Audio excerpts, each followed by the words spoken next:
እና የሽግግር መንግስት ጉዳይ እርሶ ሳይወለዱ በንጉሱ ጊዜ ጀምሮ የነበረ ተረት ተረት ነው። ንጉሱ በመጨረሻ ዘመናቸው ለውጥ ቢፈልገው ኃይል ካቢኔ አፍርሱ፣ እንትና ይነሳ፣ እንትና ይመለስ፣ እንትና ይነሳ ሲል ቆየና እሳቸው ካቢኔውንም ቢያነሱ ጠቅላይ ሚኒስትርን ቢቀያይሩ ዋናው ፍላጎት ስርዓት ማፍረስ ስለነበረ አልሰማቸውም። ካቢኔያቸውን ካፈራረሱ በኋላ ስርዓት ካፈረሰ በኋላ እንዴት እንደሚያፈርስ እንጂ እንዴት ተደራጅቶ እንደሚገባ ዝግጅት ስላልነበረው እሱ ሳያስብ ሌላ ኃይል ተደራጅቶ ገብቶ 17 ዓመት ስልጣን ያዘ። 17 ዓመት ሙሉ ኮሎኔል መንግስቱ ሀገር እየመሩ የሽግግር መንግስት አጀንዳ ኢትዮጵያ ውስጥ ቆሞ አያውቅም። እነዛ አንተ ሳትወለድ ሽግግር መንግስት ብለው ያነሱ ሰዎች ዛሬም አሉ፣ ያነሳሉ አሉ በህይወት። ኢህአደግ መጥቶ 27 ዓመት የሽግግር መንግስት አጀንዳ ደብዳቤ ቆሞ አያውቅም። እነሱ ኢህአደግን ሽግግር መንግስት እያሉ የማያውቋቸው ሰዎች መጥተው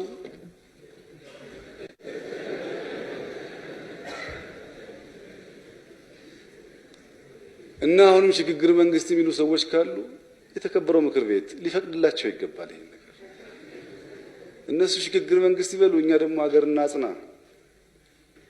በንጉሱም አልቻሉም፣ በደርግም አልቻሉም፣ በኢህአደግ አልቻሉም፣ በእኛም አይችሉም። የማይችሉት ለምንድን ነው? ስርዓት ማፍረስ ያለው አደጋ አልገባቸውም። ችግር የለውም፣ ከግለሰቦች ጋር ትስስር እኮ የለውም። ይሄ አሁን ያለው መንግስት ቢነሳም ባይነሳም ኢንስቲትዩሽን ካለ ስርዓት ካለ ችግር የለውም። እነሱ ስርዓት ማፍረስ የተሰጣቸውን ተልዕኮ ማሳካታቸውን እንጂ ብታፈርስም እንዴት እንደሚያደርጉት አያውቁትም እኮ። እነዚህ ሰዎች ብዙዎቹ አንድ ቀበሌ መጥተው አያውቁም። በነገራችን ላይ አንድ ቀበሌ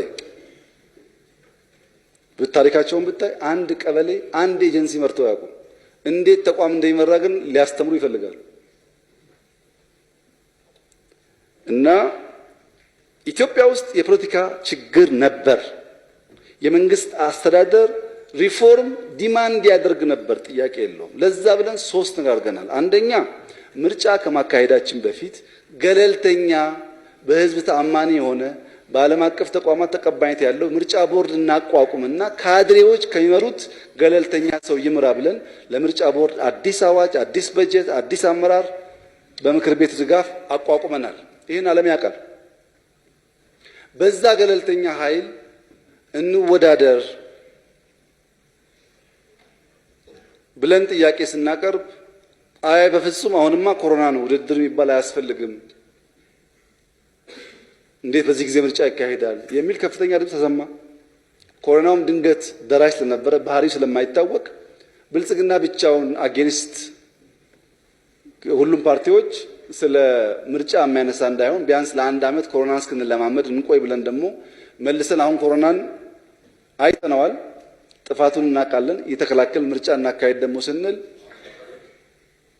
ያው እንደሰማችሁት ከፊሎቹ ይሁን እናደርጋለን ብሎ ተወዳደሩ፣ ከፊሎቹ አንፈልግም አሉ።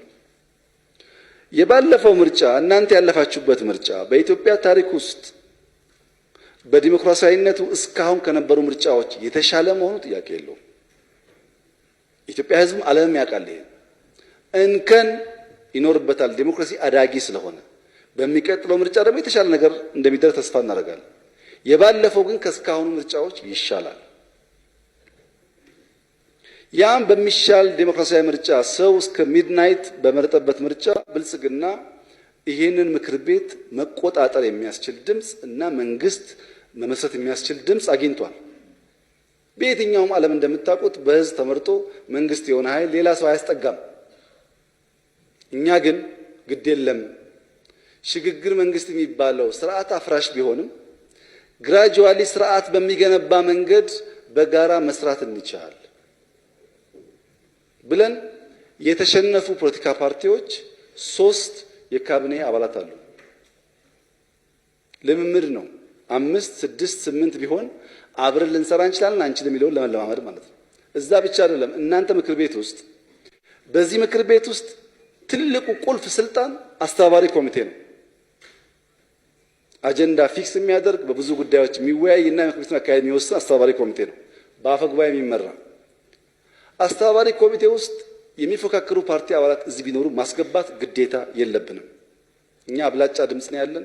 ምክር ቤቱን በእኛ መንገድ ማስተዳደር ህጋዊ መብታችን ግን አላልንም። እኛ ይግቡና አብረን እንስራ እንለማመድ ብለን ከሚፎካከሩ ፓርቲዎች አስተባባሪ ኮሚቴ ያደረግነው ዋናው ዓላማ ግዴታ ስላለብን ሳይሆን አኮሞዴቲቭ መሆን ስላለብን።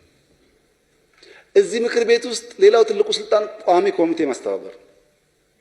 የብልጽግና አብላጫ ድምፅ ያላቸው ሰዎች የቋሚ ኮሚቴ ሰብሳቢ መሆን ሙሉ መብት አላችሁ።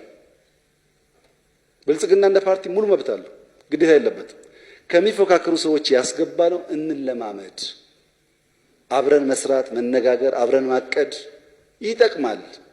ነገ የነሱን ቁጥር እየበዛ ሲሄድ የተሻለ ልምምድ እናገኛለን። ስርዓት ከማፍረስ አብሮ መሆን ይሻላል በሚል ሶስተኛው ይህንን ካደረግን በኋላም አሁንም ያልተፈቱ የፖለቲካ ጉዳዮች ስላሉ ገለልተኛ የምክክር ኮሚሽን ተቋቁሞ አሳታፊ አካታች የሆነ ሀገራዊ ምክክር ይደረግ ብለናል። ይሄ ምክክር ህገ መንግስቱን ጨምሮ በተለያዩ ጉዳዮች ላይ የሚያነሳቸውን ኢሹዎች ዴሞክራሲያዊ በሆነ መንገድ ህዝብ አወያይቶ ያምጣ ብለናል።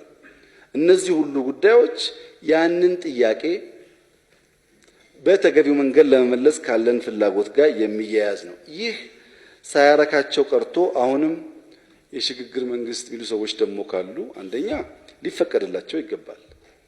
ምክንያቱም በንጉሱም ጊዜ ብለዋል፣ ሽግግር ውስጥ ሊገቡ አልቻሉም።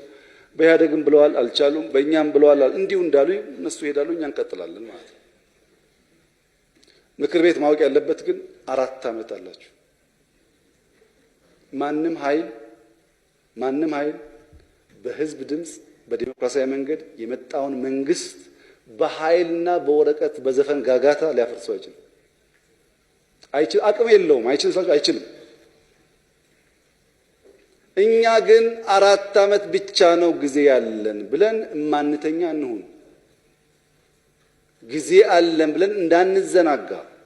ብዙ ጥያቄ ያለበት ሀገር ነው እየመራን ያለ ነው። በኋላ እንዳይቆጨን የሚያስችል ስራ ለመስራት ጥረት እናድርግ። ከዛ ከ4 ዓመት በኋላ ፍርድ ሰጪው ህዝብ ነው። ካልሰራን ያባርናል፣ ተቀብለን ነው። ህዝብ ካልመረጠን አናጭበረብረን እንወጣለን። ህዝብ እንዲመርጠን ከፈለግን ደግሞ ተግተን መስራት ይኖርብናል።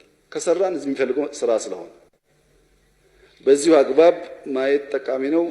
ብዙ ጆሮ መስጠትም አስፈላጊ አይደለም።